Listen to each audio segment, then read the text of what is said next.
भारत ने अपने हाथ खड़े नहीं करे, सरेंडर कभी भारत ने नहीं किया, ये मैं भारत के साथ गर्व करता हूं। बिल्कुल।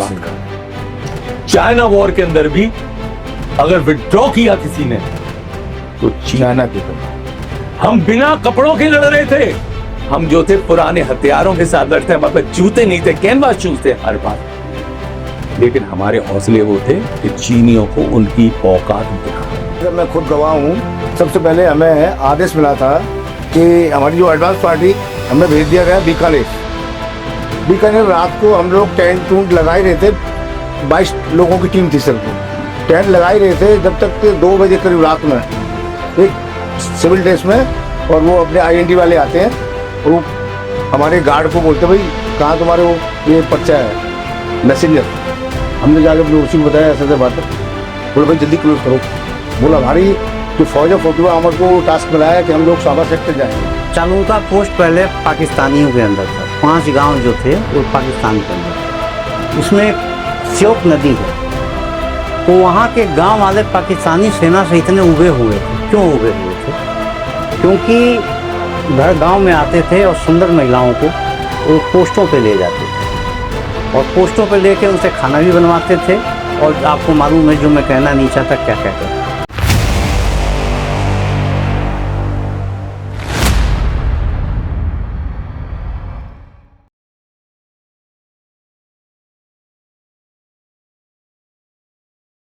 आर्मी डे के अवसर पर मैं सभी देशवासियों को, पूर्व सैनिकों को, सर्विस पर्सन को, वीरांगना को और मेरे सारे प्यारे भारत के देशवासियों को आर्मी डे की शुभकामनाएं देता हूँ। इस डे के ऊपर बिना शहीदों को श्रद्धांजलि दिए हमारी परिचर्चा पूरी नहीं होगी। इसलिए जो भी देश की रक्षा में अपने प्राणों का न्यौछावर किए हैं, उन सब शहीदों को सत सत नमन, वीरंगाओं को सत सत नमन। मैं रवीश चंद्र कटारा आर्मर्ड कोर से हूँ और 1981 में मैंने ज्वाइन किया था। 2006 में मैंने फौज को छोड़ा था। मैं ग्रुप कैप्टन डॉक्टर कुंवर जयपाल सिंह चौहान मेरा नाम है। मैं भारतीय वायुसेना से दिसंबर 2020 में रिटायर हुआ था और एयर डिफेंस में था। साथ ही मेरे 8 विश्व रिकॉर्ड हैं, एक राष्ट्रीय रिकॉर्ड है एडवेंचर स्पोर्ट्स के अंदर। मैंने कई पुस्तकें डिफेंस स्टडीज के ऊपर लिखी हुई हैं और कई मेरे रिसर्च वर्क हैं जो कि DRDO वगैरह से अप्रिशिएटेड है। आज के दिन मैं सभी भारतवासियों को थल सेना, वायुसेना, नौसेना, सभी सर्विंग और रिटायर्ड लोगों को सेना दिवस की हार्दिक शुभकामनाएं देना चाहता हूं। मैं वीर बहादुर सिंह पैराशूट रेजिमेंट के 5वीं बटालियन में सेवा किया हूं, और 2005 में रिटायर होने के बाद मैंने एक संस्था खड़ी की थी, वॉइस ऑफ एक्सर्विसमेंट सोसाइटी, जो राष्ट्रीय स्तर की संस्था है। 1.5 से 2 लाख लोग जुड़े हुए हैं, और ये जो नीचे के रैंक है, जैसे इंश्योर, उनकी अधिकारों की लड़ाई लड़ती है, उनके इश्यूज जो हैं उनको सेटल करने के प्रयास में लगी रहती है। और मैं आज आपको आर्मी दिवस के ऊपर पे सभी भारतवासियों को, सेना के रिटायर्ड सैनिकों को, सर्विस सैनिकों को इस दिवस के ऊपर हार्दिक बधाई देता हूँ। और मैं सवाल करना चाहता हूँ ग्रुप कैप्टन साहब से कि सेना दिवस क्यों मनाया जाता है? देखिए, वैसे अगर हम भारतीय सेना का इतिहास की बात करें तो ये 322 ईसा पूर्व से भारत में सेना जो कि मौर्य वंश से लेके ये इसका पूरा वो चलाता है। उसके बाद में विभिन्न राज्य थे, उन राज्यों की अपनी अपनी सेना थी, और सारी की सारी जो थी अपने अपने क्षेत्र के अंदर, अपने अपने राज्यों के अंदर भारत की स्वतंत्रता के लिए सब लड़ाई लड़ती थी। उसके बाद मुगल काल आया, गुलाम वंश भी आया और अन्य आए, ईस्ट इंडिया कंपनी आई, ब्रिटिशर्स हमारे यहाँ आए। लेकिन ये सारी जो थी, अगर हम राज्यों की बात करें तो अलग अलग टुकड़े भारत के, उनकी ये सेनाएं हुआ करती थी। ब्रिटिश की बात करें तो हम जो थे ब्रिटिशर्स के अधीन थे, तो हम उनकी सेना का अंग थे। ये जब देश आजाद हुआ 47 में, तो general Cariappa later field marshal Cariappa जो थे, 15 दिसंबर को उन्होंने कमांडर इन चीफ का स्वतंत्र प्रभार संभाला। ये यहां से हमारी जो थी सेना दिवस, इसलिए क्योंकि भारत स्वतंत्र है, भारत की एक फौज है और उसके एक कमांडर हैं जो कि भारतीय हैं, यहां से हमारी सेना दिवस की शुरुआत। अच्छा, जब वो जनरल साहब रिटायर्ड हुए थे उस दिन हम लोग वेटरन डे मनाते हैं। दूसरा एक सवाल है कि एयरफोर्स डे उस दिन मनाया जाता है जिस दिन एयरफोर्स की स्थापना हुई थी। नेवी दिवस उस दिन मनाया जाता है जिस दिन 1971 में हमारी नेवी ने 4 उनके युद्धपोत थे उसको तबाह किया। जनरल साहब एक बहुत ग्रेट लीडर थे, इसमें कोई डाउट नहीं है। तो क्यों ना, मेरा जो सवाल है कि क्यों ना भारत भी आर्मी डे उस दिन मनाए जिस दिन उसने बहुत बड़ी लड़ाई जीती हो या बहुत एक्स्ट्रा ऑर्डिनरी काम किया हो, जैसे विश्व के अन्य देशों में होता है। एक लड़ाई का मैं जिक्र करूंगा, तारागढ़ी की लड़ाई का, जहां 10,000 अफगानी कबाइलियों के बीच 21 जो सिख सोल्जर थे उन्होंने सरेंडर करने से मना कर दिया और उन्होंने युद्ध लड़ा और अंतिम जब तक उनकी सांस लगी लड़ते रहे। तो क्यों ना उस दिन आर्मी डे मनाया जाए, इस पे आपके विचार? देखिए, किसी भी चीज का जन्म जो है एक मुख्य रखता है। जैसा कि मैंने अभी बताया, ये मेरा अपना व्यक्तिगत विचार है कि भारतीय सेना जो थी पहले विभिन्न राज्यों के अधीन थी, जो स्वतंत्र राज्य हुआ करते थे, उसके बाद जो है अंग्रेजों के अधीन हो गए। उसके बाद में जब देश आजाद हुआ तो इसके कमांडर जो थे फिर भी अंग्रेजी थे। जब यह हस्तांतरण हुआ, पूरे भारत की एक फौज, पहली बार ऐसा हुआ कि पूरे भारत की एक फौज है, उस फौज के जो सेनापति हैं उनकी कमान जब हिंदुस्तान ने संभाली, हमारे फील्ड मार्शल करेपा, जो बाद में फील्ड मार्शल का रैंक मिला था, उन्होंने कमांडर इन चीफ को ने। तो ये कोई जन्म अगर हम कहें तो ये जन्म जो था सेना का उस दिन माना जाता है कि जिस दिन की बाकी कई युद्ध हैं। अब हर एक युद्ध के आपने बहुत अच्छा कहा, और ये बड़े सेना के जितने भी लोग हैं, ना सिर्फ सेना बल्कि भारतीयों के लिए बड़े गौरव की ये लड़ाइयां हैं जिनके बारे में अभी आपने जिक्र किया, पर गर्व महसूस करने वाली बात है। लेकिन जब जन्म आता है, जैसे कि अगर आपने वायुसेना की बात करी तो 8 अक्टूबर 1932 को जो था गजट साइन हुआ था इंडियन एयरफोर्स का, ब्रिटिश पार्लियामेंट के अंदर ही पास पर था। तो उस दिन कोई लड़ाई नहीं हुई थी, और ये विश्व में हर जगह इसी तरीके से है कि कुछ दिन हम माना जाता है। मेरा सवाल तीनों सेनाओं की एकरूपता के बारे में है। एक सेना मनाती है अपना सेना दिवस जनरल साहब के टेक ओवर करने के दिन, एक सेना मनाती है अपनी रेजिंग डे के दिन एयरफोर्स, एक नेवी मनाती है उस दिन जिस दिन उन्होंने 4 युद्धपोत मारे थे। तो इसमें एकरूपता होनी नहीं चाहिए थी, क्योंकि सेना तो पहले से ही थी, आर्मी पहले से ही थी। क्यों ना राष्ट्र को, देश को, विश्व को एक संदेश दे कि सारागढ़ी की लड़ाई है, एक एग्जाम्पल है जिसपे फिल्म भी बन चुकी है और देशवासियों को इसके बारे में जानकारी लो। क्यों ना उस दिन मनाई जाए? देखिए, अगर हम इस बात पे चर्चा करें तो शायद ये जाती होगी, क्योंकि उस समय की चीजें वगैरह हमको ज्यादा कुछ पता नहीं। दूसरा ऐसा है कि किन हालातों में कब किया। हमारा तो गर्व इस बात में है कि हमारी भारतीय वायुसेना है, हमारी नौसेना है और हमारी थल सेना है, जो कि आज जिसके ऊपर हर एक व्यक्ति को निष्ठा से फार, बल्कि देश की आजादी के बाद से हर किसी को इसको वगैरह, हमारे तो प्रसन्नता इसी बात पे होनी चाहिए, क्योंकि वो चर्चा से ना तो कोई लाभ होने वाला है और ना कोई इतने नुकसान होने वाला। लाभ नुकसान की बात नहीं है। 1949 में जनरल साहब ने टेक ओवर किया था, भारतीय 47 में देश आजाद हुआ था, लेकिन टेक ओवर 49 को किया था। अब चलिए, अब हम आगे चर्चा बढ़ाते हैं। वर्तमान सेना का क्या स्वरूप है और हम लोग जो जर्नी, जो लड़ाइयां हुई हैं, कैसे यहाँ तक पहुंचे हैं। 1947 की लड़ाई से ऑपरेशन सिंदूर, इसके बारे में हम लोग जिक्र कर देते हैं थोड़ा बहुत। बड़ा गौरवशाली इतिहास है। अगर हम चाहते हैं कि जब 47 में देश आजाद हुआ और इसकी कमान हमारे भारतीय करेपा सामने इसकी ही 49 हुई थी। हाँ, 49। 49 लेकिन इसका जो सबसे बड़ी बात है, जब देश आजाद हुआ भारतीय सेना के सामने कई चुनौतियां थी, और ऐसी चुनौतियां जिनको आज के समय सोचे तो बड़ा विचित्रता नजर आती है। पहली बात, ब्रिटिश काल के अंदर भी जहां रॉयल आर्मी थी, विभिन्न राज्यों की अपनी अपनी इंडिपेंडेंट आर्मीज, प्रिंसली स्टेट से प्रिंसली स्टेट्स थी, उनकी अपनी अपनी आर्मी थी, अपने अपने कमांडर्स थे, अपने अपने उनके दस्तूर थे, उनके अपने अपनी एक वो थी, और उसके साथ में वो ब्रिटिशर्स को वो सहायता पहुंचा। अब देश आजाद हुआ, ब्रिटिशर्स अपने हितों के लिए लड़ते थे, उनके एम, उनकी स्ट्रेटेजी, उनकी वो सब अलग थी।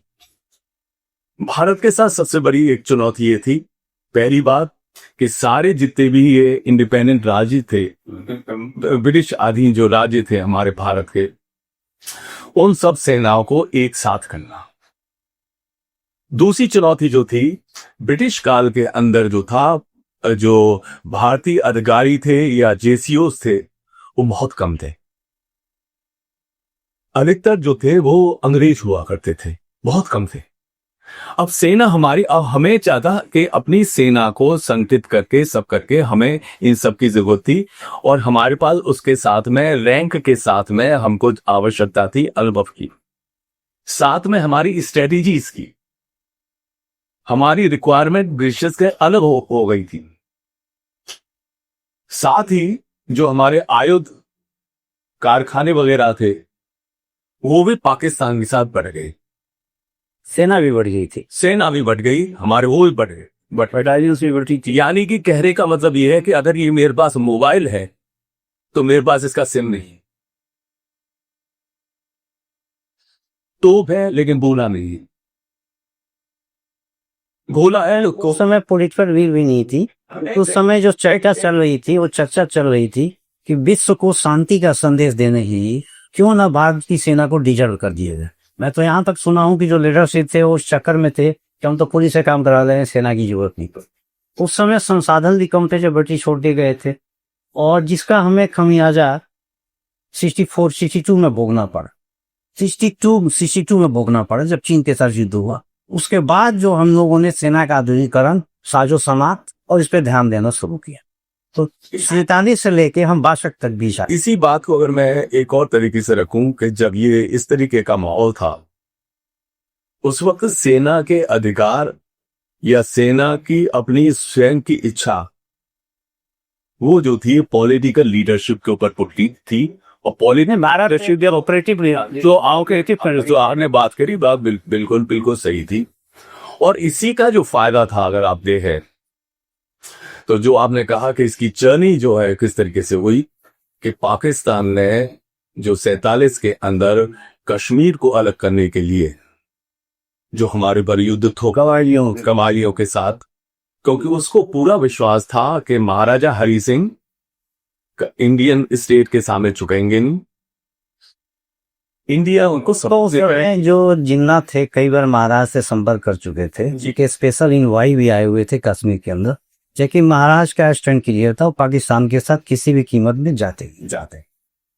और वहां उनकी सेना ने भी लड़ाई लड़ी। जब कश्मीर छोड़ने की बात हुई थी तो महाराजा ने अपने एडीसी से कहा था कि अगर सुबह पाकिस्तानी फौज आ जाती है श्रीनगर में तो मुझे गोली मार देना। अपने एडीसी को आदेश दे गए थे। इनके भी सेना ने काफी, फिर बाद में उन्होंने इंस्ट्रूमेंट ऑफ एक्सेशन पे साइन किया, तब जाके भारतीय फौज है। हम थोड़ा 62 की तरफ चलते हैं।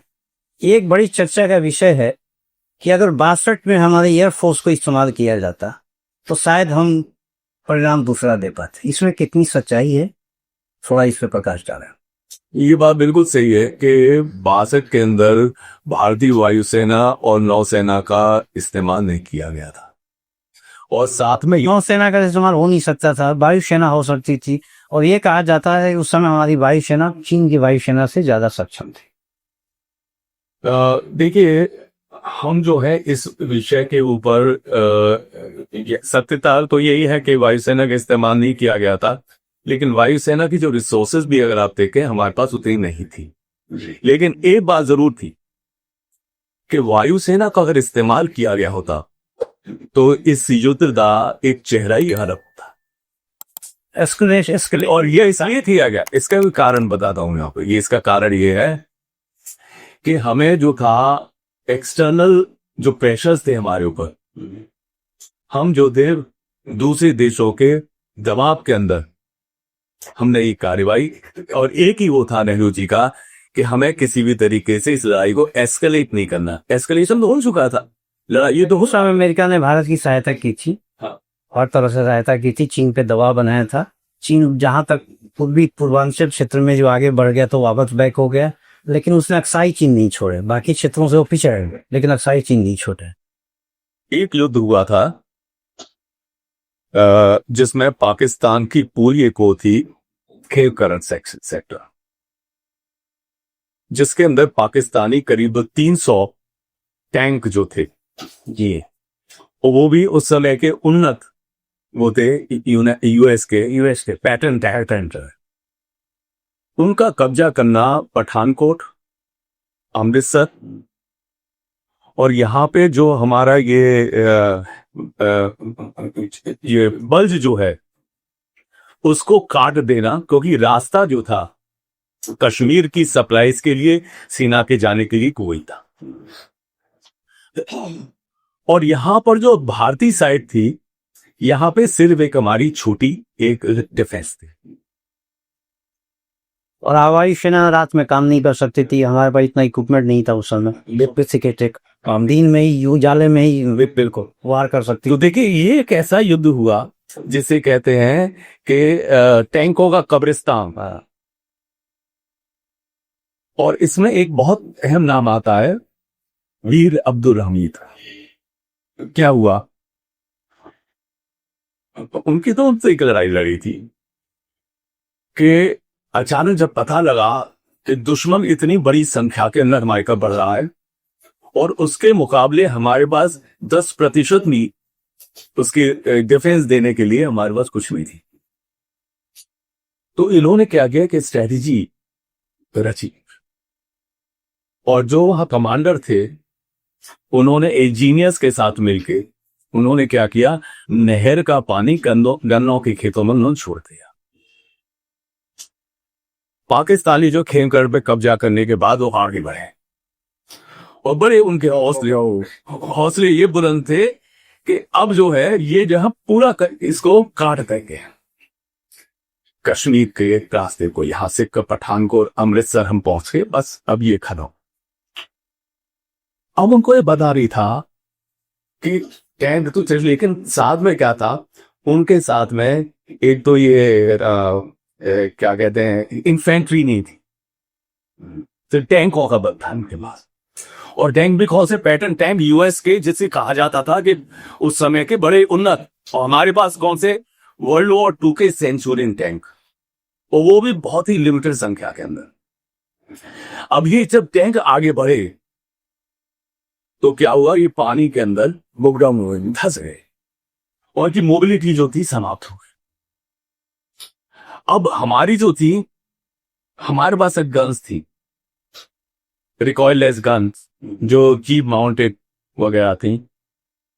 वीर अब्दुल हमीद जिनका नाम दिया जाता है, बहादुरी के साथ छुपे हुए पहला टैंक आया, उन्होंने उसको जब उनकी रेंज में आए तो टारगेशन भी चेंज करते थे ताकि उसको टारगेट किया, टारगेट एकदम उसका ब्लास्ट हुआ, तो वो जो आधा उधर अगर आता भी एक लड़ाई में बहुत बड़ा इतिहास में नाम उस लड़ाई का, और उसमें पाकिस्तान 65 में अमेरिकन मदद से जितने भी पाकिस्तान के वीपन थे वो आधुनिक थे, हमारे आधुनिक नहीं थे, लेकिन हमारी जो इच्छा शक्ति थी, जो जवानों की ताकत थी, क्षमता थी भारतीय सेनाएं थे, उस क्षमता के दम पे, बहादुरी के दम पे, त्याग के दम पे, बलिदान के दम पे हमने उनको दांव तक दे दिया था। अब क्या हुआ कि पहला टैंक उड़ा, सेकंड टैंक आया, वो तीसरे के लोग कूद के भाग गए, पोजीशन चेंज करी, फिर उन्होंने टैंकों को इसी तरह किया, 7 टैंक उन्होंने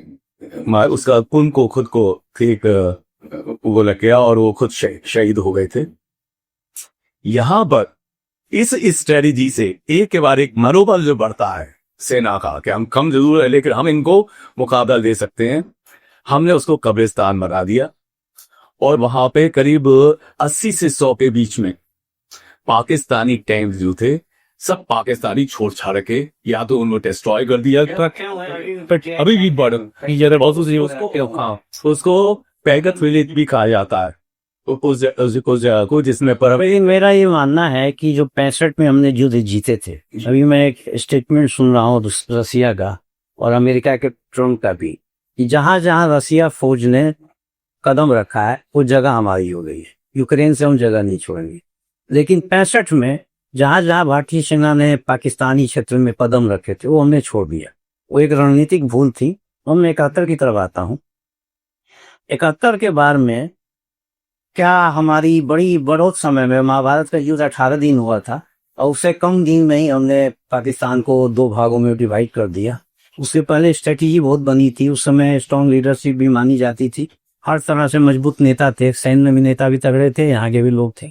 हमने उसको 2 भाग में बांट दिया है। थोड़ा उस लड़ाई के बारे में चर्चा करें, बताएं।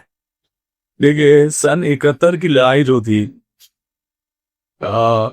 गर्व है कि वो एक भारतीय थल सेना, वायुसेना और नौसेना, इसका एक बहुत ही सामंजस्य का एक बहुत बड़ा उदाहरण था।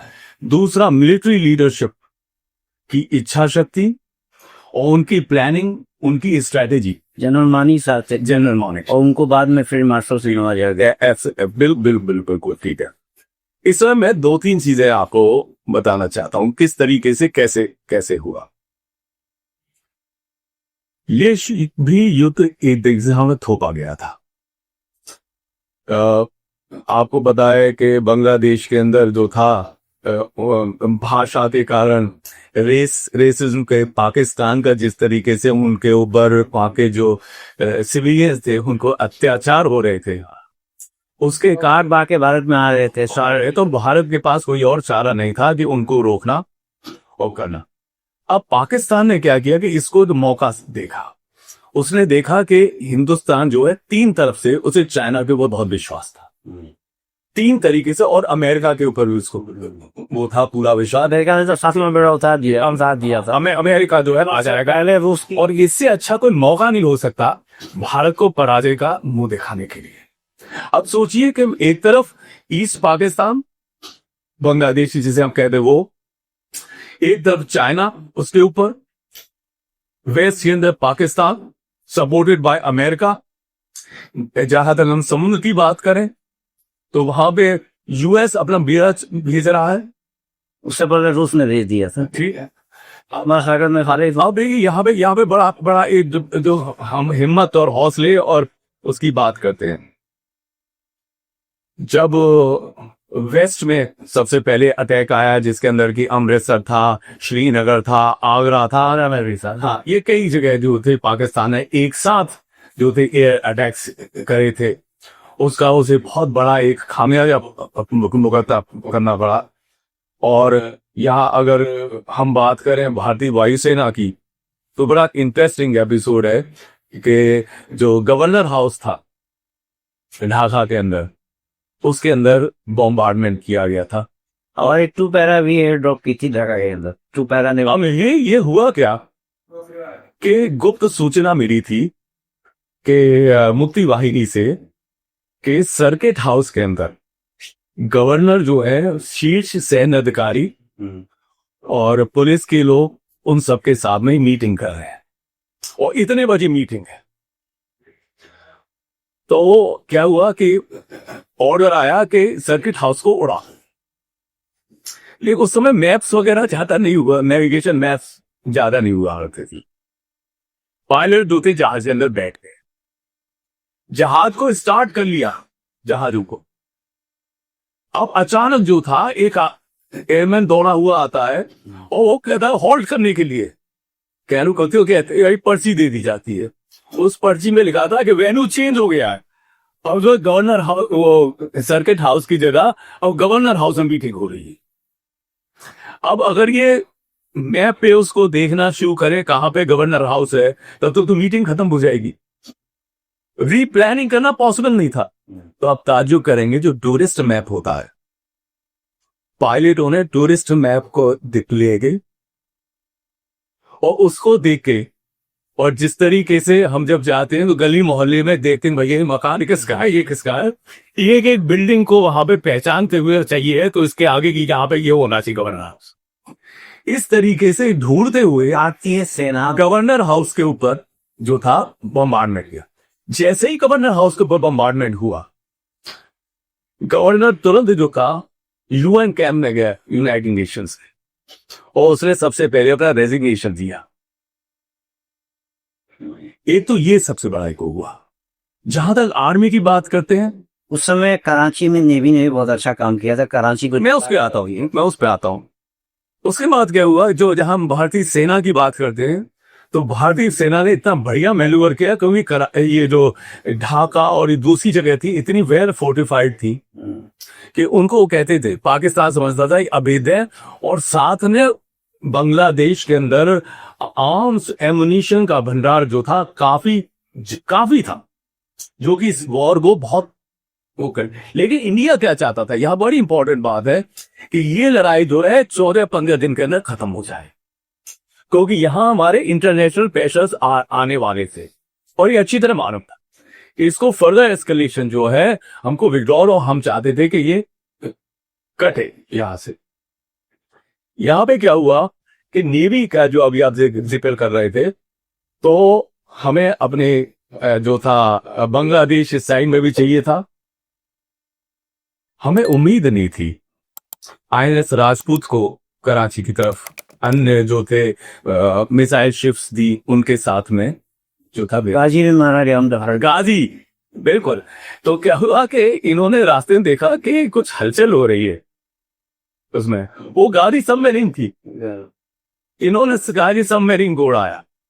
गाजी सबमरीन के बाद इन्होंने क्या किया कि आगे बढ़े, और इन्होंने उनके इसके 2 डेस्ट्रॉयर्स, माइन स्वीपर, उसका कार्गो, कराची ऑयल डंप, उन सबको इन्होंने उड़ाया। कई दिनों तक जलता रहा कराची। और ये बहुत बड़ी कुछ शिप्स वगैरह नहीं की, एक छोटे से उन्होंने तीनों सेनाओं के समन्वय से वो पाकिस्तान, पूर्वी पाकिस्तान को एयरफोर्स ने एयर बंद कर दिया, एयरलाइन बंद कर दिए पूरे उनकी। नेवी ने उनके सी ब्लॉक कर दिए। अभी अकेले सरसेना रह गई उनके पास, उनका संपर्क कट गया पश्चिमी पाकिस्तान से, और भारत के तीनों सेनाओं ने बहादुरी के साथ कराची तो पराजित किया, और यह इतिहास बना।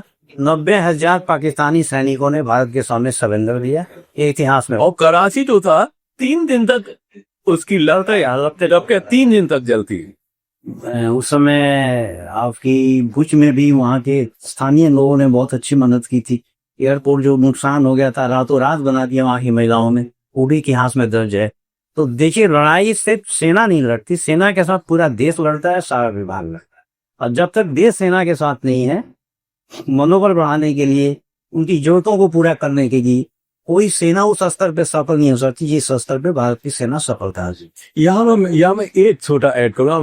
बहुत खूबसूरत एक बात कही मैंने शुरू में, जो सभी देशवासियों को मैंने जो सेना की बधाई दी, मैंने थल सेना को भी बधाई दी, मैंने वायु सेना को, और मैंने नौसेना पे बधाई दी। आपने बहुत सुंदर एक बात करी।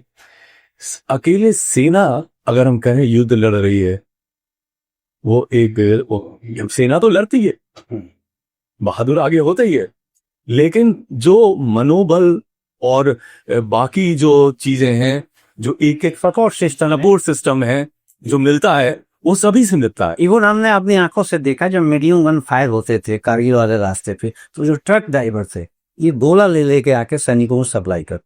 अभी हमने ऑपरेशन सिंदूर में देखा है कि सरदार का बच्चा, छोटा सा बच्चा, वो सैनिकों के लिए चाय, लस्सी, खान पान लेके पूरी ऑपरेशन सिंदूर के दौरान सर उनकी हेल्प करता रहा, जिसको अभी आर्मी चीफ ने सम्मानित भी किया है। तो पूरा राष्ट्र लड़ता है। ये तो सब मैंने देखा है। कारगिल युद्ध के दौरान मैं कारगिल में भी था, और ये फरीदकोट के पास भी मैं डिप्लॉयड था। तो क्योंकि युद्ध का ये था कि शायद ये इधर से भी आ जाए। आप ये देखिए, जब हम ट्रेन में थे तो लोग जो थे चाय, खाना, ये वो लेके आ रहे थे, कई जगह मालाएं पहना रहे थे। अब एयर डिफेंस यूनिट जो है आंख होती है किसी भी उसकी, जैसे आपने सिंदूर के अंदर भी देखा कि किसी की आंख फोड़ दो तो कोई सारे जितने भी जहाज आएंगे, अटैक्स होंगे, वो सब एयर डिफेंस यूनिट डिटेक्ट करेगा, उनको डिस्ट्रॉय करेगा। तो first target air defence unit. और कम्युनिकेशन 2 चीजें होती हैं, आपको बताया रेडियो। हमारे पास हमने डिप्लॉय किया, सुबह हमारे पास लोग आ गए, बोले साहब लाम लगने वाला, लाम मीन्स लड़ाई लगने वाली है। हमने कहा कि देखो आगे क्या होता है। तो बोले साहब ऐसा है, हमें आप बताओ। और हमने गुरुद्वारे में मीटिंग रखी है, हमारे गांव के अंदर 100 हथियार हैं, आप बताइए किस तरीके से इस्तेमाल करना ना। बड़ा अच्छा लगा। हमने कहा ऐसा करिए, आप एक्सटर्नल वो जो है पेट्रोलिंग उनके उसको देखो, और टलने के लिए तैयार नहीं थे।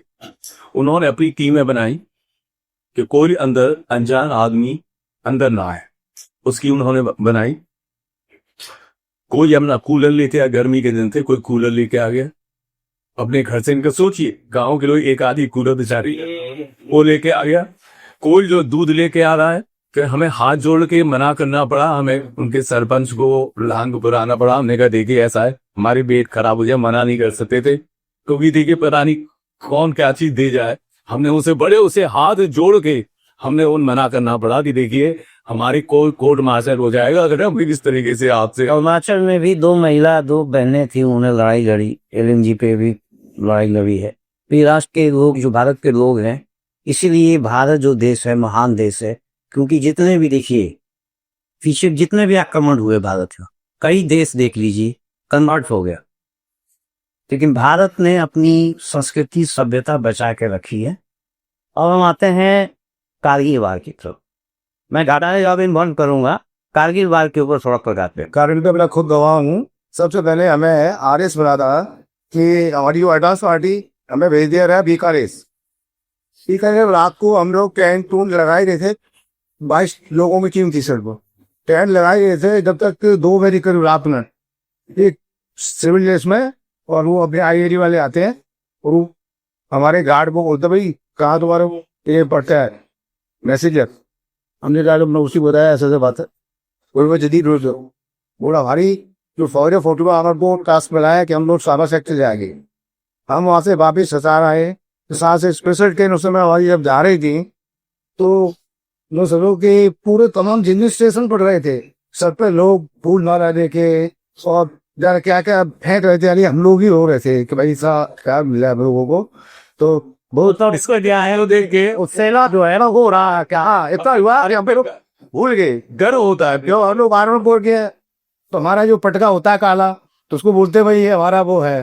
तो बड़ा मजा आ रहा था, लेडी जेंट्स, यानी रात को वो ऐसा नजारा लगा जैसे दिन है बिल्कुल। और हम लोग बड़े बात से शांत गए। हवा मगे आपकी बातों को मैं कह रहा हूँ, ये है भारतीय और पाकिस्तान के मैं हिंद से आपको बता रहा हूँ। 71 के बाद में बहुत चीज़ों आप लोगों को मालूम नहीं होगा, इस बारे में जानकारी नहीं होगी 71 के बारे में। मैं चमूका पोस्ट में था, सदर्न ग्लेशियर्स के अंदर। चमूका पोस्ट पहले पाकिस्तानियों के अंदर था, 5 गांव जो थे वो पाकिस्तान के अंदर थे। उसमें स्योप नदी है, तो वहां के गांव वाले पाकिस्तानी सेना से इतने उबे हुए थे। क्यों उबे हुए थे? क्योंकि वह गांव में आते थे और सुंदर महिलाओं को वो पोस्टों पे ले जाते थे, और पोस्टों पे लेके उनसे खाना भी बनवाते थे। और आपको मालूम है जो मैं कहना इच्छा था क्या कहकर, तो उस गांव के लोग इतने गुस्से में थे कि भारतीय सेना के साथ मिलके उनको काटा था। मैं जब देखा, मैं 4 महीने गया था सीपी पोस्ट का, वहां उनकी हड्डियां देखी। फिर मैंने गांव वालों से पूछा, तो 5 गांव वाले दुखी थे। आगे के गांव वाले जो थे उन्होंने भी समर्थन मांगा था कि भाई आप हमारे गांव में रहिए, हम भी आपकी मदद करेंगे, हमें भारत में मिला थी। लेकिन उस समय सेना बहुत आगे निकल रही थी, पीछे से सपोर्ट उतना नहीं मिल पा रहा था जितनी मिलनी चाहिए थी, सेनाएं भी थकी हुई थी। तो 5 गांव तक ही कब्जा कर रखा, बाकी भी कब्जा ले सकते थे, तब तक सीज फायर हो गया और बांग्लादेश का युद्ध खत्म हो गया। तो ये भी एक कारण है, पाकिस्तानी सेना क्रूर सेना है, बनिया सेना है, और साथ में अपने लोगों पर भी अत्याचार करती है। और कश्मीर के अंदर भी मैं बता, कश्मीर में जितने भी मिलिटेंट मारे जाते हैं देवटेन वाइड पाकिस्तान है, उनके पीछे कारण होता है लड़ाई, और इंफॉर्मेशन वहीं से मिलते हैं। तो बहुत लोग जो कश्मीर को लेके वो कर रहे हैं, उनकी सेनाएं आ गई तो वहां की महिलाओं का जो दुर्दशा होगा वो अकल्पनीय है। तो हमारा जो प्रयास है या हमारी मांग है, मैं इसलिए पद यात्रा भी किया हूं कि पीओके को वापस लो, पीओके को वापस लो करके मैं बाघा बॉर्डर से पद यात्रा भी किया हूं भारत सरकार पे दबाव देने के लिए। और आपको बता दूं कि हमने अगस्त में यात्रा शुरू किया था। 15 अगस्त को माननीय प्रधानमंत्री जी ने फर्स्ट टाइम किसी देश के प्रधानमंत्री ने पीओके के संबंध में लाल किला से चर्चा की और उस संबंध में बात की थी। हमारा आंदोलन का ही दबाव था। अब आते हैं कारगिल आ गए। कारगिल के बाद सर्जिकल स्ट्राइक हुआ है। सर्जिकल स्ट्राइक आप सबको मालूम है कितना भारतीय सेना अंदर जाके बिना एक कैजुअलिटी करके, देखिए किसी प्रोफेशनल आदमी की टेस्ट क्या होती है कि अपने जवान कितने से कितने कम गंवाते हैं। सर्जिकल स्ट्राइक हुआ, हमारे ये भी जवान घायल नहीं हुआ, सबके सब वापस आ गए, टारगेट अचीव किया, वापस आ गए। ये प्रोफेशनल दिखाता है कितने प्रोफेशनल हमारे आदमी हैं। उसी तरह अब हम आ जाते हैं सीधे ऑपरेशन सिंदूर पे। सिंधु के संबंध में कुछ बात करें हम, क्योंकि 4 दिन का युद्ध रहा और हमारे पूरे देशवासियों में जोश था, मैं भी जोश में था कि भैया हमने बीच में कई बार, एक जो रक्षा मंत्री पारीकर जी थे, उन्होंने ये बात कहा भी था स्टेटमेंट कि मुझे बड़ा खुशी होती है कि जितनी लोग मुझे ईमेल आते हैं, साहब आप आगे बढ़िए, हम लोग आपके साथ, उन्होंने स्टेटमेंट दिया था। तो इतने पूर्व सैनिक जो हैं, ये भी जो देखे हमेशा तत्पर रही। अब जब बात राष्ट्र की आती है, देश की आती है, को अपना अधिकारों की आती है। मैं यहाँ पे कहीं बताऊं, मेरे पास जो पूर्व सैनिकों की बात कही, काफी पूर्व सैनिक मेरे पास आए कि साहब आप जो हैं और आगे air headquarter, army headquarter, naval headquarter को भेजिए। और हमने अपनी वर्दियां निकाल ली हैं, वर्दियां निकाल दी, प्रेस करा के तैयार कर ली है, और हमको जो ड्यूटी देना चाहे। आप जानते हैं कि फौज में रैंक स्ट्रक्चर होता है, लेकिन बड़े गर्व के साथ कहता हूं उन्हें सैनिकों को कि हमें अगर वो झाड़ू भी लगाने के लिए कहे तो हम ना 100 हाली देंगे। मतलब छोटे से छोटा कार्य करने के लिए बड़ी सी बढ़ती जो रहे गति है वो गया। अब जब सिंदूर की अगर हम बात करते हैं तो देखिए, भारतीय वायुसेना ने शुरू से सन 47 से लेके बात करें ऑपरेशन सिंदूर तक, तो हाई लेवल ऑफ प्रोफेशनलिज्म, जज्बा कैसा, मरने मारने का, या तो विजयश्री और या वीर गति, और अकेले ऐसे ही नहीं, प्रॉपर प्लानिंग के साथ। इसीलिए हर युद्ध के अंदर जो भारतीय वायुसेना, अब सिंदूर की बात आते, एक तो हमने चर्चा करी थी कि जब देश आजाद हुआ था उस वक्त ना तो हमारे पास सही वेपन्स थे, ना हमारे पास संगठन उस तरीके का था, ना हमारे पास कपड़े नहीं थे, हमारे पास हमारा बता दूं, हमारे वॉरपेन नहीं थे, वारप्लान नहीं, वॉरपेन नहीं थे। वो राशन में जो बांस का बना के जो होती है ना, काटते हैं मीट को, वो बांस का बना के काटते थे सैनिक, वो भी नहीं था, इतना भी ह्यूमन नहीं था। अमेरिका की सपोर्ट पाकिस्तान को शुरू से लेके अब आके तक रही, और अतिशोक्ति नहीं होगी कि ऑपरेशन सिंदूर किस तरीके से, वो मैं आपको बताना चाहूंगा। लेकिन उससे पहले ऑपरेशन सिंदूर में अगर आप देखें तो ये कई मायनों में एक बहुत बड़ी, जो पहले से लेके अभी इधर, पहले हमारे पास कुछ नहीं था, आज हमारे पास कौशल के साथ में साजो सामान भी है। ये सरकार की देन है, जिन्होंने बहुत, और आत्मनिर्भर भारत अगर हम कहें बात, तो इसमें मील का पत्थर साबित हुआ है। लोग कहते हैं कि ऑपरेशन सिंदूर के अंदर हमने जो थी अपनी जो महंगी जो मिसाइल और ये फलाना, हमने जो थी नई टेक्नोलॉजी हमने इस्तेमाल ही नहीं करी। हमने जो पुरानी चीजें थी हमारे पास, L-70 गन करिए, इगला शोल्डर फाइट मिसाइल जो थी, ये थी, इन सब चीजों को मॉडर्नाइज करके अधिकतर तो हमने उसी को कर दिया। दूसरा, विश्व के अंदर हमने एक परचम लहराया। वो परचम किस बात का था? आज तक विश्व के इतिहास में कोई ऐसी सेना नहीं है जिसने अगर खुद वार किया हो और 300, 350, 250 किलोमीटर अंदर घुस के सटीक वार अपने यहां से अगर किया हो, और कैसा किया हो कि हर एक लक्ष्य जो है उसको भेदा हो, 100% अचीवमेंट। कोई विश्व के अंदर ऐसी सेना नहीं, दूसरी कोई ऐसी सेना नहीं है कि दुश्मन ने वार किया हो और उसको सीमा पर ही उसको न्यूट्रलाइज, सीमा से पहले न्यूट्रलाइज किया जाए। कोई ऐसी सेना नहीं। तीसरी जो सबसे बड़ी बात है, जो हर युद्ध के अंदर देखी गया, निगतर के बाद में युद्ध के बाद बात करी, जो सेनाओं का सामंजस्य, आर्मी का, नेवी ने अपने मोर्चे लगा लिए थे वहां पे। अगर जरा सी भी हिमाकत करने की कोशिश करता तो जो 71 के अंदर जो हश्र हुआ था वो तो कहीं नहीं था। मैं समझता हूँ कि 2% भी नहीं था। और ये जो चीफ था बंकर में छुप गया था, और वहाँ के स्टेटमेंट राष्ट्रपति का आया है कि हमारा भी एडीसी ने कहा था कि अब बंकर में छुप जाइए, युद्ध शुरू होने वाला है। ठीक है। और जिस तरीके से पहले हमने किया था, और हर एक युद्ध में अब एक और चीज आप खूबसूरती देखें, चाहे वो चीन के साथ युद्ध हुआ, भारत ने अपने हाथ खड़े नहीं करे कि सरेंडर कभी भारत ने नहीं किया। ये मैं भाग के साथ कर्म करता हूं सुना रहा। चाइना वॉर के अंदर भी अगर विड्रॉ किया किसी ने तो चियाना किया। हम बिना कपड़ों के रह रहे थे। हम जो थे पुराने हथियारों के साथ लगते हैं, हमारे पे जूते नहीं थे, कैनवास शूज थे हमारे पास, लेकिन हमारे हौसले वो थे कि चीनियों को उनकी औकात दिखाए। उसके बाद भी दिखाया है, उस इस चरण में भी दिखाया है। सिक्किम उधर उस पूर्वोत्तर बॉर्डर पे हुआ है जहां उनको मारा है। बिल्कुल, गलवान वगैरह। गलवान तो बात ही घटना है। उससे पहले भी उनको ठोका है चीनियों को, उनको हालत बिगड़ी हुई थी। आप उसकी देखिए सर्जिकल स्ट्राइक की आप बात कर रहे थे,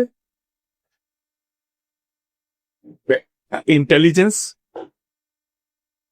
इस वक्त में कितने लोग कहां पर इकट्ठे हैं, और प्रिसीशन वहां पे इंटेलिजेंस एक मीटर इधर नहीं, 1 मीटर उधर नहीं। भारतीय एजेंसियां भी बहुत अच्छा काम कर रही है दिल्ली में। पिछले 10 सालों में मैं तो एक न्यूज में गया था, हमने जो वीपन देखे थे वो तो कहीं है ही। इतने सोफिस्टिकेटेड वीपन आ गया है, इतने वेराइटीज आ गए हैं, इतना इक्विपमेंट्स आ गया, अच्छा गाड़ियां भी चेंज हो गई है कि भारत लगता है कि सोफिस्टिकेटेड वीपन के मामले में टॉप वर्ल्ड के टॉप देशों में शामिल है। हमने इजराइल से भी हथियार लिया है, अमेरिका से भी लिया है, रूस से भी लिया है, और जगहों से भी लिया है, और मैन्युफैक्चरिंग भी कर रहे हैं।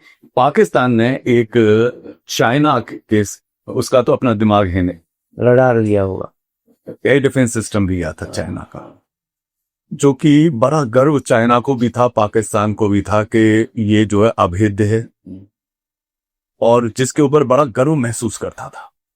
दूसरी एक स्ट्रेटेजी उसमें डेवलप करी जो विश्व के सामने उसने रखी, और बड़ी खतरनाक और घातक थी। और पूरा विश्वास था चाइना को, अमेरिका को और टर्की को कि इंडिया को तो एक झटके के अंदर इंडिया जो है तहस नहस हो जाएगा। क्यों? कि हमारे सबसे पहले जो था एयर डिफेंस सिस्टम और एयरफील्ड को नेस्तनाबूद करना। उसके लिए उसने क्या किया कि आपको पता है ड्रोन अटैक किया, लेकिन ये सारे ड्रोन्स जो थे वो आर्म्ड ड्रोन्स नहीं थे।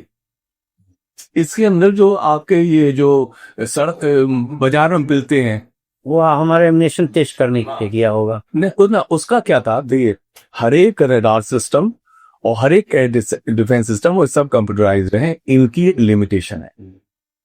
लिमिटेशन ये है कि ये एक वक्त के अंदर लिमिटेड नंबर ऑफ टारगेट्स को भी ये हैंडल कर सकते हैं, और उससे ज्यादा हुआ तो क्रैश हो जाएगा। कंप्यूटर क्रैश हो जाता है, ये भी कंप्यूटर ही है बेसिकली, ये क्रैश हो जाएंगे। और जो एयर डिफेंस सिस्टम है उसका सबसे पहला होता है डिटेक्शन। आपने पहचान कर ली, आपने टारगेट को देख लिया अपने सिस्टम के ऊपर कि टारगेट आ रहा है हमारी तरफ, डिटेक्शन। उसका होता है आइडेंटिफिकेशन, और आइडेंटिफिकेशन के बाद होता है डिस्ट्रक्शन। लेकिन आइडेंटिफिकेशन फेज में ही अगर आपका सिस्टम कंफ्यूज हो जाए और क्रैश हो जाए तो आप तो ब्लाइंड हो गए, जो भारत में भी किया। मैं किस पे आने की बात कर रहा, नहीं तो इसने क्या किया, पाकिस्तान ने एक साथ पूरे नॉर्थ से लेके और नीचे तक इसने क्या किया कि सारी एयरफील्ड्स की तरफ इसने जो थे मास, जो कहते हैं कि बाढ़, जिसे कहते हैं बाढ़ की तरीके से सॉम अटैक किया ड्रोन के सामने सर। और उसने क्या सब कुछ तो थे 80 बीच में हो गई थे। जहां ये एयर डिफेंस सिस्टम कोलैप्स होगा, असली वाले जो है वो अपने टारगेट को अचीव कर लेंगे। लेकिन salute to the air defence system of the Indian air force and army, Akash Teer army का, जिन्होंने क्या किया कि मॉडिफिकेशन जो हमारा आत्मनिर्भर भारत है उसकी वजह से, और IACCS है एयरफोर्स के पास, integrated air command and control system, और आकाशदीप, सब ने मिलकर क्या किया कि जो जिसको उन्होंने बड़ा गर्व महसूस हुआ था, हर एक टारगेट को उन्होंने वहीं पे सिस्टम ने सचा। इस मामले में क्या बहुत डिफिकल्ट टास्क था, असली ड्रोन्स को पहचानना बहुत डिफिकल्ट। इस मामले में क्या हम इजराइल से आगे हैं? क्योंकि इजराइल में अभी ईरान ने अटैक किया था, वो कुछ टारगेट हिट हुए थे, कुछ नहीं काफी टारगेट हुए, जबकि भारत में ऐसा कोई ऑपरेशन सिंदूर के दौरान ऐसा कोई नुकसान नहीं कर पाया पाकिस्तान, जबकि उसने सोफिस्टिकेटेड वेपन इस्तेमाल किया चीन और अमेरिका ने, पूरे टेक्नोलॉजी उनके पास थी। तो क्या इस मामले में हम उनसे आगे हैं? देखिए, मैं इसको दूसरी तरीके से रखूंगा। एक बहुत इंग्लिश की कहावत है, behind every machine is a man. हाँ, मैन बिहाइंड एवरी मशीन, ठीक है, आदमी हरी मशीन। इस मामले में भारत बहुत आगे है। तो मैं भारतीयों की जो है जरूरत के हिसाब से, जो भारतीयों के अंदर एक जज्बा जागृत होता है, उनका हाई लेवल ऑफ प्रोफेशनल, और हमारी तीनों फौज, क्योंकि हम सभी फौज से आए हैं, हमारे यहाँ एक वो है, more you bleed in peace less you bleed in war. आप जो है शांति से मैं जितना खून पसीना बहा के उतने पसीना बहाओगे उतना खून बचाओगे युद्ध।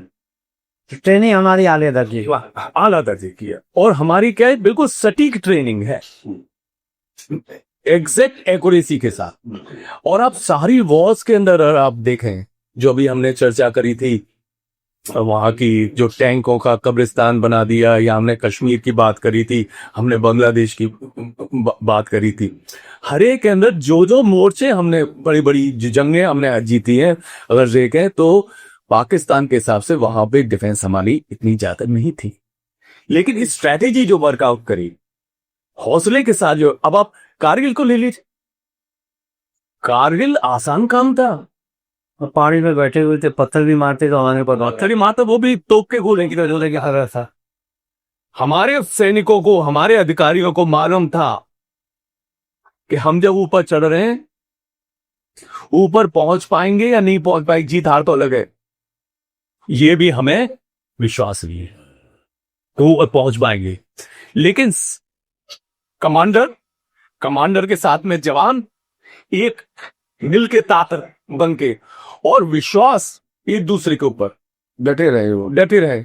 यहां पे मैं कहूँ, देखिए, चढ़ रहे हैं ऊपर से, गोद पता लग गया दुश्मन को, रात के उसमें चढ़ रहे थे, टोटोलिंग पे चढ़ रहे हैं, पता लगा कि सांप की में बता रहे सेक्टर बहुत खतरनाक जगह है। वहां पे गोली है और हैवी कैजुअलिटी, और जरा सा भी अगर वो पत्थर से इधर करते हैं, वहां फायरिंग शुरू हो जाती है। मैं खाना नहीं है, वो एक आदमी की कौन की इंटरेस्टिंग बात बताता हूँ। यहाँ पे चॉइस थी, या तो 1 किलो खाना ले लो, और या 100 गोलियां ले लो।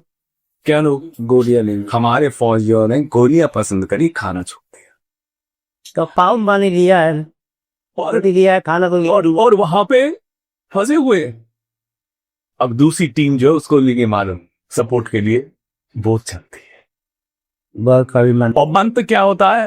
अंत हम उसको कब्जा करते हैं। लक्ष्य या तो विजयश्री और या भी कारण था, पाकिस्तानी सेना डरपोक है, कायर है सेना, क्योंकि कई क्षेत्रों में मैंने अध्ययन किया था, बटारी सेक्टर में शायद कई जगह पे वो भाग गए डर के हमारे, सेना आ रही चक्कर में छोड़ छाड़ के भाग गए। तो ये कायर फौज है, प्रोफेशनल फौज नहीं है, बनियागिरी करते हैं वो ज्यादातर। उनकी सेना को देखी, सब पानी भी बेचते हैं, दुकान चला रहे हैं, लोन दे रहे हैं, एक तरह का पूरा व्यापारी काम कर रहा है। तो प्रोफेशनल आर्मी नहीं है। दूसरा, उनके आदमी के बारे में देखना चाहिए, पिछला चीफ को देखना कैसा मोटा हो गया था उसका, हमारे चीफ को देखो कितने स्लिम है, तो उसमें भी अंतर पड़ता है। अच्छा, अब हम आ रहे हैं, कारगिल हो ही गया, ऑपरेशन सिंदूर हो ही। ऑपरेशन सिंदूर में 2 चीजें और ऐड करना चाहूंगा। देखिए, ये जो हार पाकिस्तान की है, मैं इसे अकेले पाकिस्तान की हार ही नहीं कहता। वो बीच उसके आपके 3 देशों की हार है, चीन की है, अमेरिकन इक्विपमेंट की हार है, इक्विपमेंट नहीं चाहिए, अमेरिका की भी हार, और तुर्की की हार है। क्योंकि मैं आपको बताऊं इसके पीछे हिडन एजेंडा क्या था। कारगिल चाइना को, चाइना को अगर हम बात करते हैं तो देखिए, अगर उनकी सारी फौज की बात करें तो रेगुलर्स जो है हम उनसे करीब आते हैं, लेकिन अगर हम अपनी रिजर्व्स को, अपने पैरा मिलिट्री फोर्सेस बीएसएफ इत्यादि को अगर काउंट करें तो हम उनके बराबर आ जाते हैं। जहां तक हम जहाज, दो खाना, इन सब की बात करें, हाँ हमारा रखा है, लेकिन जो हाई ऑल्टीट्यूड पे जो लड़ने की दक्षता है वो चाइना के पास नहीं। अभी तो उत्तर तिब्बती ये जो दक्षता है हमारी, ये जो दक्षता है ये हमारी, ये उसके पास कहीं भी आस पास नहीं। तो अब इसको अब न्यूट्रलाइज करने के लिए चाइना क्या करता है? पहले समझा जाता था कि हमारा सबसे बड़ा दुश्मन पाकिस्तान है। लेट हमने रियलाइज किया, काफी लेट, कि सबसे बड़ा दुश्मन हमारा चाइना है। क्योंकि ये क्या करता है कि पाकिस्तान को पैसे देके, आर्म्स एम्यूनिशन देके हम उससे हो जाए, और हमारी मिलिट्री पावर, हमारी इकोनॉमी डायरेक्ट न्यूज, यही ऑपरेशन सिंदूर में हुआ। इस ऑपरेशन सिंदूर के अंदर जो खास तौर से मैं कहूंगा चाइना और अमेरिका ये चाहते थे कि युद्ध लंबा चले। और क्यों लंबा चले? पहला लक्ष्य प्राप्त होता कि इंडिया, वो जानते हैं पाकिस्तान तो जीते, इकोनॉमी नष्ट हो जाएगी, दूसरा मिलिट्री पावर हमारी क्षीण हो जाएगी। वो सब इस्तेमाल कर चुके हैं हमने। और ये कोई बिजली का स्विच तो है नहीं कि भाई आज इतने खोले हुए एकदम स्विच ऑन किया और पैदा हो गए, ऐसा तो है नहीं। समूह से गोले सोने के भाव बिकते, बिल्कुल। अब आना पड़ता। अब नहीं, एक और चीज जो हिडन, एक और चीज है, जब हम इस तरीके से मिलिट्री पॉइंट ऑफ व्यू से और इकोनॉमी से हम वीक होते तो क्या होता कि चाइना हमारे पर हावी होता। चाइना हावी होता तो अमेरिका हमको डरा था कि या तो देख हमारी बात तू मान लो, जैसे हर देश में किया, हर देश में ये किया है, या तो हमारी बात मान ले, हमारी नहीं तो चाइना तुझे खा जाएगा और तेरे पास और कोई रास्ता नहीं। तो इसीलिए अगर आप देखें कि अमेरिका ऊपर पहले तो चुप था, बिल्कुल चुप था। नहीं, अब जैसे ही ये सीज फायर हुआ, एकदम बौखलाहट। और बौखलाहट में क्या, ये सीज फायर मैंने कराया है। जैसे कि आप किसी, मैं एक चीज यहाँ करना चाहूंगा, जैसे क्या कि आप किसी के साथ आपकी लड़ाई हो रही है और किसी आदमी ने दूसरे पर हाथ रखा हुआ है, ठीक है, अब आप जीत गए, आपके आगे नहीं तेरे, मैंने तो ये कहा था इसलिए हुआ है। नहीं, मैं तो ये मैं इस बार दूसरा मैं आपको एक इंपॉर्टेंट चीज यहाँ पे बताना चाहूंगा कि उसके बाद अगर तुरंत देखें तो इस सैंक्शंस लगने वाली जो है बात है, हालांकि पेट्रो डॉलर का कार है मेन ये, जो उसके बाद जो अमेरिका के जो हमारे ऊपर के भाई 50% टैरिफ लगाना, अब 100 कर देंगे, 500 कर देंगे, ये उसकी बौखलाहट है। नहीं, नूरखान बेस पे जो अटैक हुआ था, जो अभी मीडिया में स्पेकुलेशन है कि वहाँ अमेरिकन के कंट्रोल में था, कुछ परमाणु की चीजें रखी हुई थी, परमाणु वेपन्स रखे हुए, उसमें कितनी सच्चाई है उसके बाद ही वो आया बात करने। पहले तो कह रहा था हमारा मैटर नहीं, बाद पाकिस्तान सुलझा। जिस दिन नूरखान को हिट किया, उनके परमाणु ठिकाने को हिट किया, उस दिन से जैसा मीडिया में है कि परमाणु वहां पे उनके सब मटिया गए, उसमें कितनी सच्चाई है, तभी वो पाकिस्तान इन्वॉल्व हुआ सीज फायर पे। देखिए, ऑफिशियल कम्युनिकेशन कहीं से भी नहीं है इसका, और इस बात में सत्यता भी हो सकती है, क्योंकि जो मीडिया वगैरह में खबर है वो ये है कि नूर खान एयरबेस के पास उसका जो है दूसरी मैं एक चर्चा और करते उसका बता दिया आपने, बेस है उसका, और वहां पर जो है किसी भी पाकिस्तानी अधिकारी को भी जाने की इजाजत नहीं है।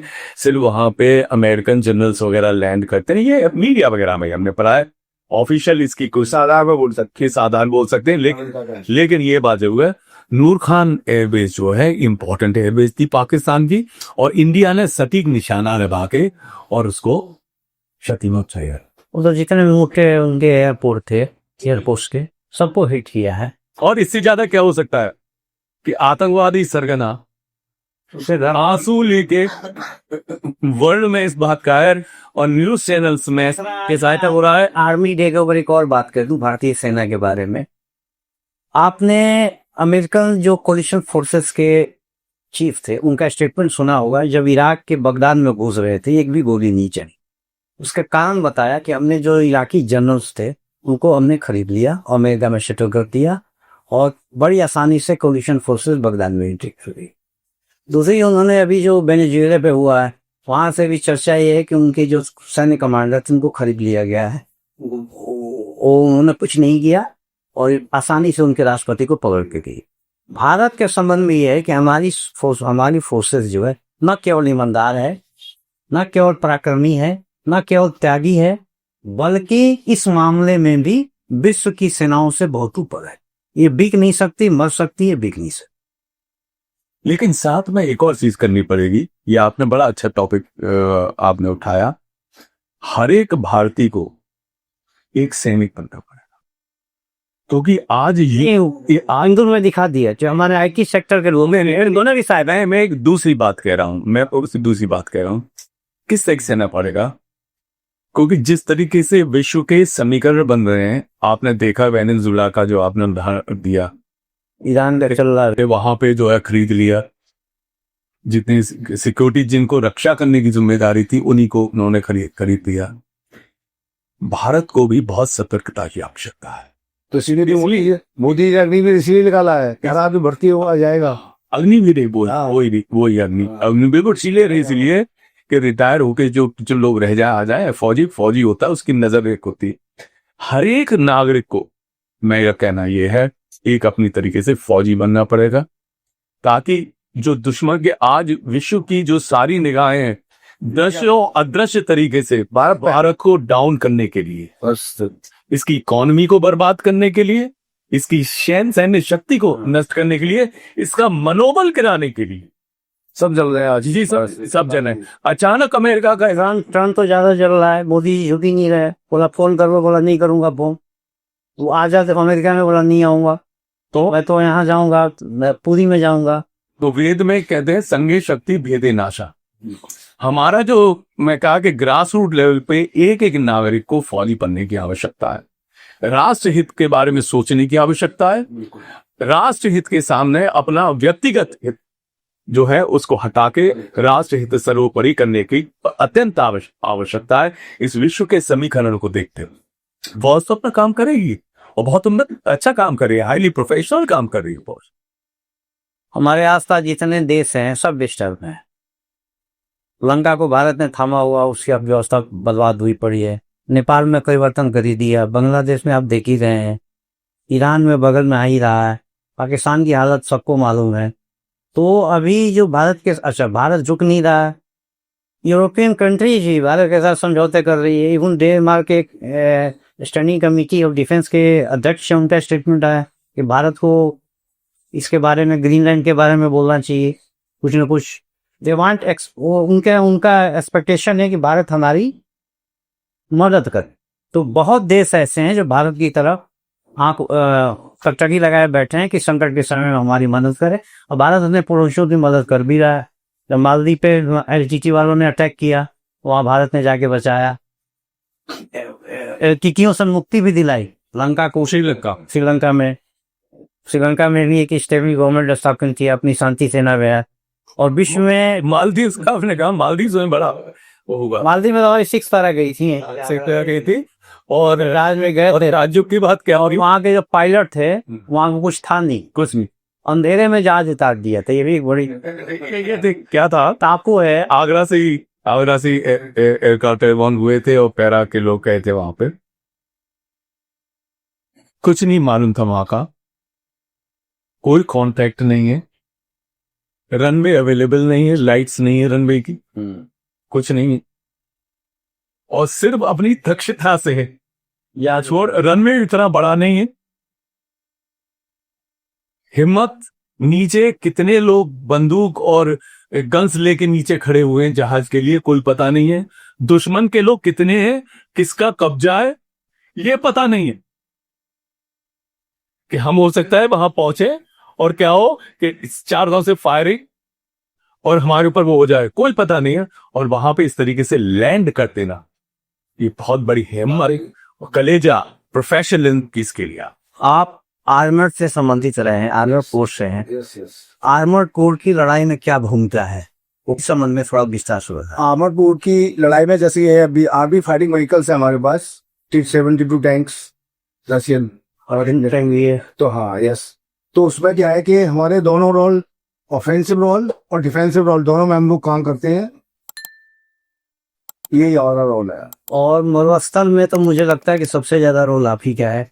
90 भी सबसे मजबूत टैंक में जैसी है। आज की डेट में हम लोग राजस्थान राजस्थान में है ही है, लेकिन आज की डेट में हम लोग सारी जगह ग्लेशियर में भी हमारे टैंक हाँ टैंक सब लगे हुए हैं।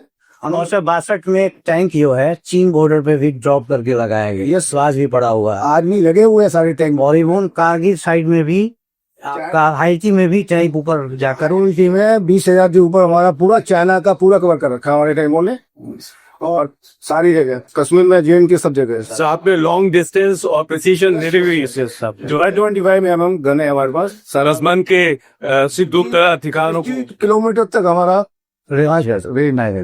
तो आप लड़ाई में आज के समय में जितना भी एयर डिफेंस सिस्टम है उसको अगर भेज सकते हो तो सिर्फ स्पीड से भेज सकते हो। हमारे पास ब्रह्मोस का क्या स्पीड है और इसको इंटरसेप्ट किया जा सकता है, डिस्ट्रॉय किया जा सकता है या नहीं? देखिए, ब्रह्मोस मिसाइल जो है इंडिजिनसली हिंदुस्तान द्वारा जो है सोवियत रशिया की मदद से, रशिया की मदद से ये हमने इंडिजिनसली बनाया। इस मिसाइल की जो सबसे बड़ी खूबसूरती है, पहली बात तो स्टेल्थ टेक्नोलॉजी है इसके अंदर। यानी कि रडार सिग्नेचर जो है, मींस जो रडार की फ्रीक्वेंसी होती है, रिटर्न फ्रीक्वेंसी, वो बहुत लो है। स्टेल्थ टेक्नोलॉजी, रडार सिग्नेचर बहुत छोटे हैं, इसलिए रडार इसको डिटेक्ट नहीं कर पाता। दूसरी बात जो है इसकी स्पीड। आज की ब्रह्मोस मिसाइल है उसकी स्पीड है 3 मैक्स, यानी कि जो साउंड की स्पीड है उससे 3 गुना ज्यादा। तीसरी बात जो है इसकी ट्रेजेक्ट्री, ये ट्री टॉप लेवल से ये उड़ सकती है और अपनी ट्रेजेक्ट्री खुद बनाती है। यानी कि आगे अगर ऑब्स्ट्रक्शन है, एक बार इसको कोऑर्डिनेट्स दे दो, फीड कर दो टारगेट, फिर ये टारगेट अपने आप ही जाके टारगेट पे एग्जैक्टली प्रिसीशन वेपन है। तभी पाकिस्तान यहाँ पे हुआ। अब इसको मैं, ये तो है आज की स्थिति। गर्व की बात है हम पदार्पण करने जा रहे हैं ब्रह्मोस न्यू जनरेशन भीतर, और जो नई ब्रह्मोस शीघ्र ही हमारे बेड़े में शामिल होने वाली है, उसकी स्पीड होगी 7 to 8 मैक्स, यानी कि 7.7 इम्पॉसिबल। और ये मिसाइल जो होगी वर्ल्ड की नंबर 1 मिसाइल होगी। तो गर्व करिए भारत के ऊपर। इंजन ये जो आत्मनिर्भर भारत है कि हम विश्व के अंदर नंबर 1 मिसाइल अगर किसी देश के पास होगी तो वो इंडिया के पास होगी, जिसको कि डिटेक्शन इम्पॉसिबल, कुछ जनरल का रडार सिग्नेचर ही नहीं। स्पीड इतनी ज्यादा है कि वो अगेन डिटेक्शन नहीं है तो आइडेंटिफिकेशन नहीं है, आइडेंटिफिकेशन नहीं है तो डिस्ट्रक्शन नहीं है। दुश्मन के पास अगर कोई चॉइस है तो उसे मरने की चॉइस है और कोई चॉइस नहीं है। ये होगा हमारा भारत का भविष्य।